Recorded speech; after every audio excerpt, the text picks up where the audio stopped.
Welcome back to another episode of Door Kickers 2 Task Force North, where we've been using realistic military tactics and CQB doctrine to play this game, Door Kickers 2 Task Force North. Today, we're taking a look at Maniacs Mansion. Guys, I've heard about this level. I've never played it. This is a blind look. This will be the first time that I ever attempt the level. Hopefully, it goes our way. But before we get started, I want to take a second to recognize today's sponsor.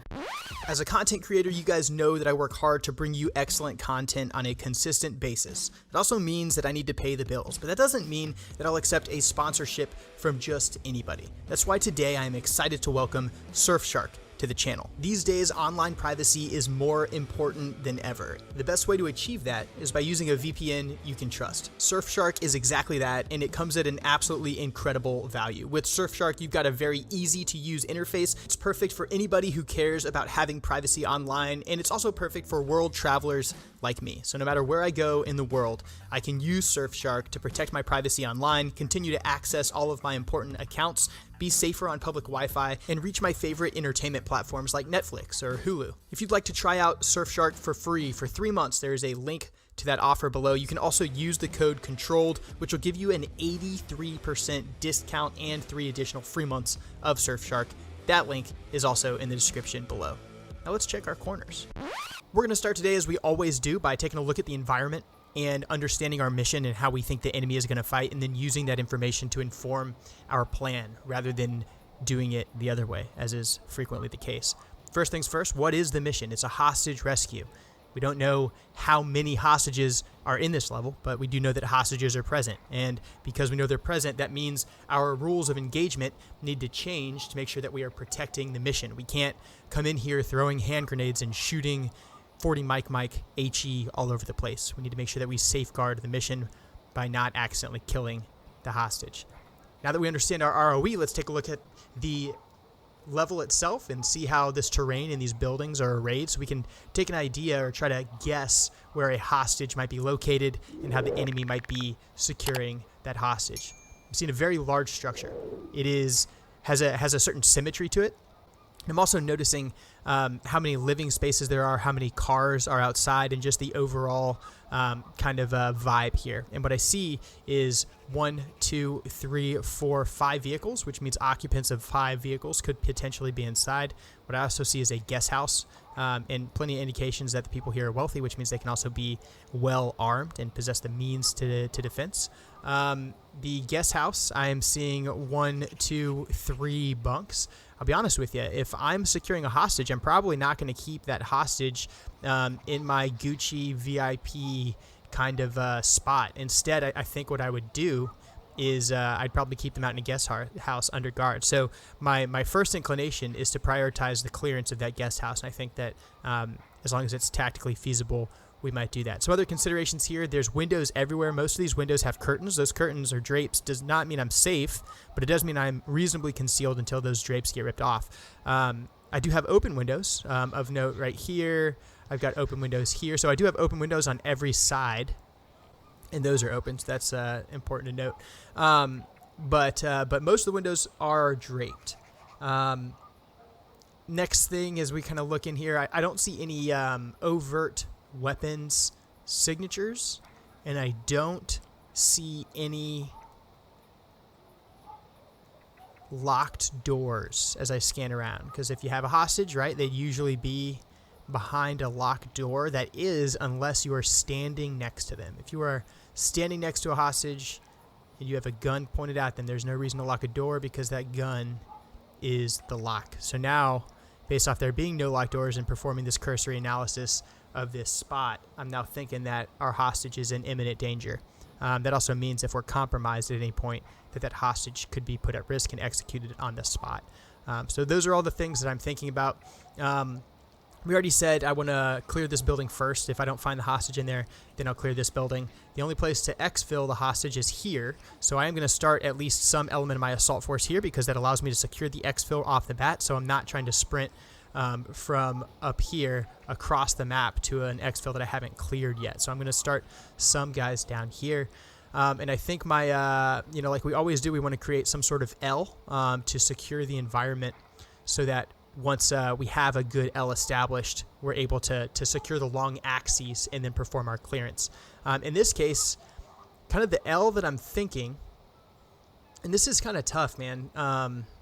It's really tough. I think the L that I want is this. And what I mean is if I put a battle position like right here, that can pull long security there, and then I also fight from this breach, and I can pull long security here and here. It's not a doctrinal L where I have like an assaulter like this and then assaulters like this, because there's just not enough cover to achieve that sort of design, but it gives me similar fields of fire. And then I think what I'll do is I think I'm going to use an assault element from up here, and then I'm going to keep this position as more of a permanent battle position that'll fight from this threshold and use it to engage any enemy combatants that are squirting out of these breaches and trying to maneuver against my assault force. I'm tempted to try and go quiet. My only concern with going quiet here is the only suppressed or subsonic munition in the game right now is the MP5.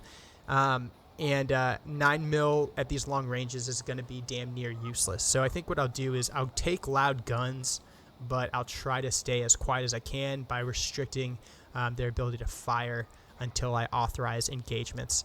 I get 8 assaulters to do this. I'm going to go 5 up top, 3 down low. And those 5 up top here will be my clears. The 3 down low, that's a weird one. The 3 down low here will be the permanent battle position. So up top, we'll go with gangsters. Affirmative. I'm on it. 2 assaulters, make that 3 assaulters, and a grenadier, and another assaulter. There's my 5, and then down here I'm going to go marksman, grenadier, and gosh, I think I'm going to go... Yeah, I only need 1 marksman. I'm going to go another grenadier. Let's look at these kits. Up top, we've got M4s with EO text and no change to our munitions. That's going to look kind of the same across each of these guys. Grenades, frags, wall charges. I do want to bring a camera for this one. Yesterday or last episode, I said I wanted to avoid using the camera as much going forward because I thought it kind of gimps some of these systems. But the reality is, this level is going to be a tremendous challenge, and so I think a camera is going to be important. Okay, I think I'm happy with this. And then down here, what do we have in the way of precision fire weapons? I've been running the 110 because it makes me happy, and so I think I'm going to keep doing that. Steel tip is my only option, which is fine. We'll run with the LPVO, which makes sense for this situation. Smokes, bangers, dynamic hammer makes sense. I think I'm going to upgrade all of these guys to have a little bit more protection based off of how troubling I think things are going to become. This guy has extra flashbangs in case we need them. This guy's got wall charges if we need them. Do we need a mechanism of breaching? No, we don't, because this is a large gate and this is a large gate. So we're going to be able to peek straight through there from the get-go. All right, this is going to be a challenge. Let's get at it. All right, first things first, we're going to kind of try to do some security sweeps. I am now saying that it's daylight, which you couldn't tell on the previous screen, but because it's daylight, we're more likely to see foot traffic external, so we might be getting in a gunfight earlier than we want to. We might be compromised earlier than we want to. First move I think I want to try to make is getting a camera, if I can use it, here. And then I'm going to wait till I get that camera down before I see if we get compromised. Yep. Okay. That's why we use the camera. We've got, and that's an RPG too. So now not only do I know that there's people, damn, there's another RPG right there. Okay. So that's 2 RPGs. My plan to fight from thresholds just got a hell of a lot more dangerous, because I've got to kill these RPGs really, really, really fast. My luxury or my wish to get in quiet is no longer tenable either. So that's not good. Neither one of these are good.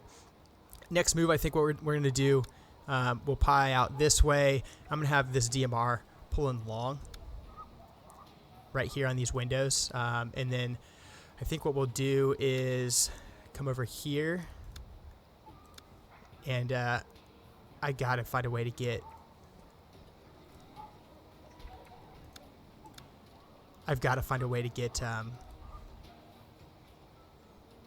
some effective grenades out, man. I've got to, or we're gonna get hurt bad. Let's see how this goes. I got to get these RPGs off the field early.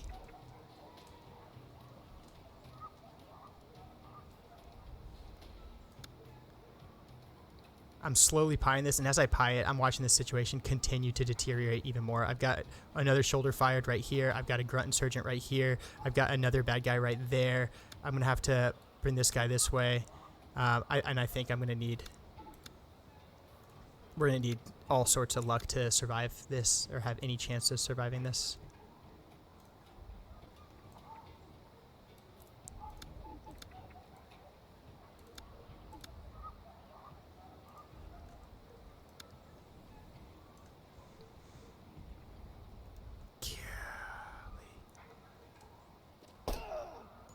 First shot, where was it? It's right there. Jesus Christ.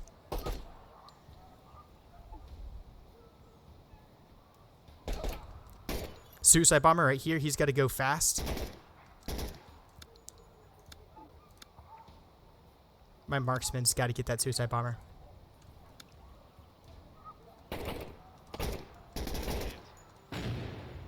There's that first grenade. We don't have enough combat power over here. And I see another RPG leveled at our guys right there. So we're actually going to... I don't even know what the solution here is. Oh, man. This is getting rough fast already. I've got to smoke up this breach for my buddies. This suicide bomber's going to try to kill us really fast. I'm going to have to... Okay. All right. Guys. This is called running the hell away. It's a tactical term. Where's that RPG that was pointed at us? It's this guy right here. So this is a problem. This is a big problem. Those guys got to bail fast. I'm going to leave this guy in place. And then what can I do from up here? I mean, like... I underweighted that battle position in a serious way. Look at this. Look at this.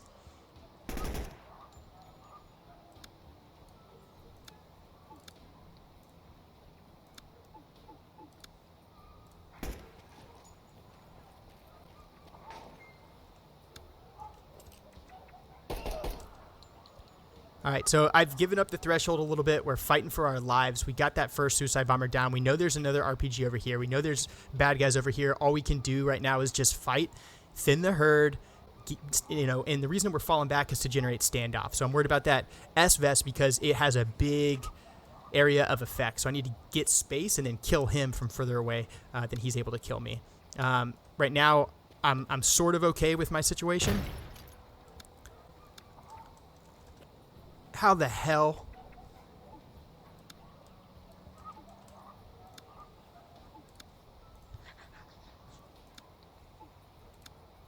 Another frag, it is. I'm hearing doors open. I don't see where they are. Yep, they're right here. Okay, so now we're in contact at multiple spots.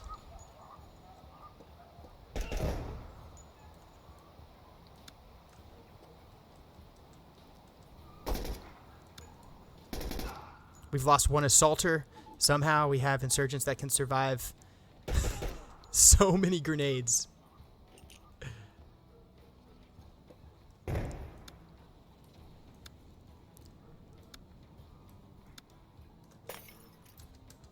RPG. Only chance is the DMR.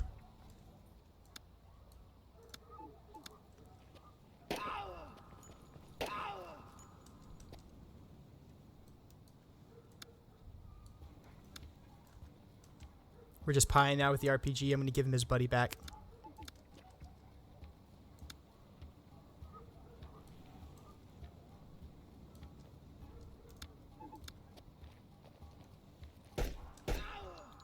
Still looking good up top.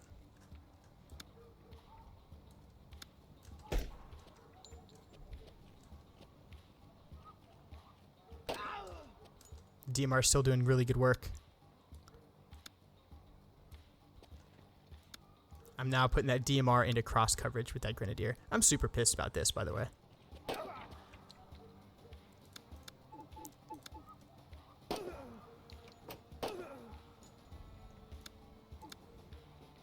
2 suicide vests.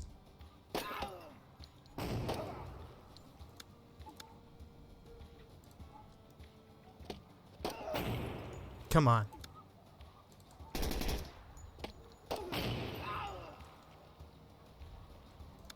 Come on. Time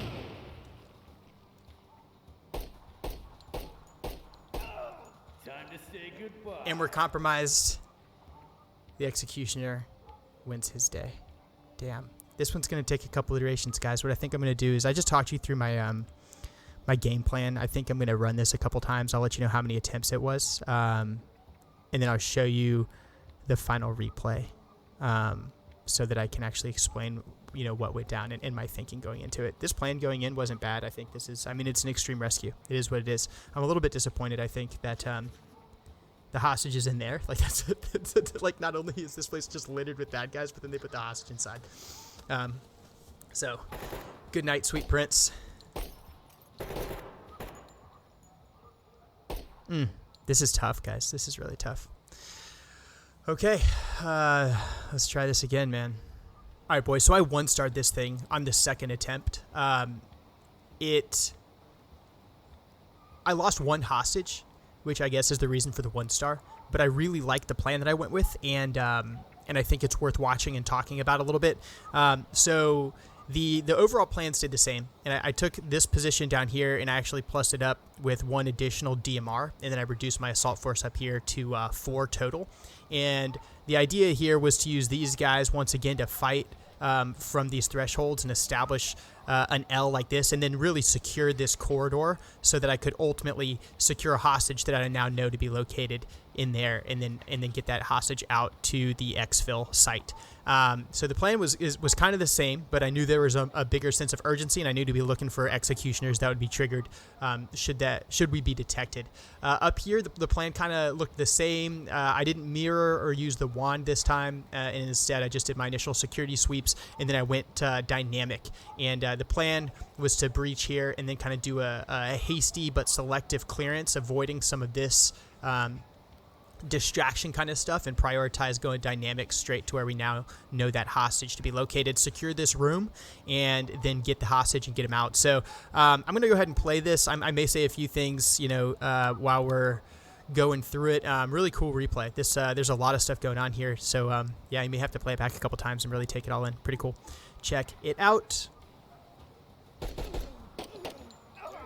Engaging on top and bottom right now. Already killed a few up top. My DMRs are doing work down there to the bottom right. Watch this suicide bomber. My grenadier. Look at that. Look how close this suicide bomber gets. Yeah, that was close. I got 2 more suicide bombers coming. This time, though, I shifted my DMR to take those suicide bombers out.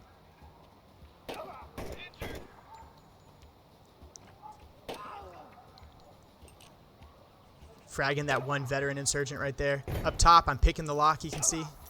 Look at these guys. This is a pretty cool little breach right here. So, smoked up the corner, fragged the corner because I knew there was an insurgent there. Threw a bang through the window, pushed. I got RPGs down here. Yeah, that's about as close as it gets right there. I got an executioner running for the hostage. Time to say goodbye.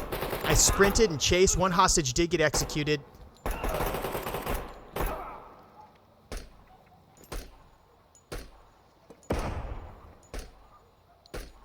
Now watch the security through here. Watch the security.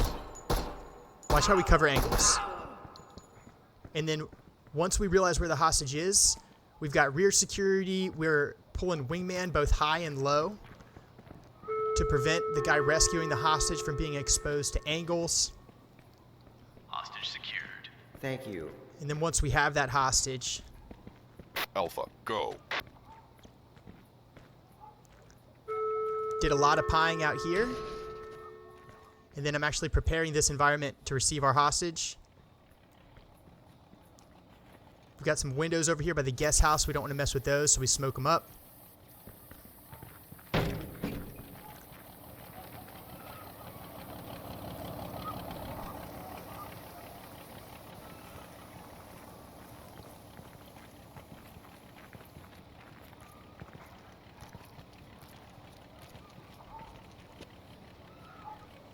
And there you have it, folks. Thanks for watching. If you enjoyed this game and you don't have a copy of it yet, you can get a copy of it from my game store at nexus.gg/controlledpairsgaming. And hey, big thanks again to my sponsor today, Surfshark. Make sure you go down in the description and you go check them out. It's a huge help to the channel. And it's a great way to take care of your online privacy. I'm Controlled Pairs and play the most immersive tactical shooters and combat sims in the world. This is Door Kickers 2 Task Force North. And I'll see you in the next one.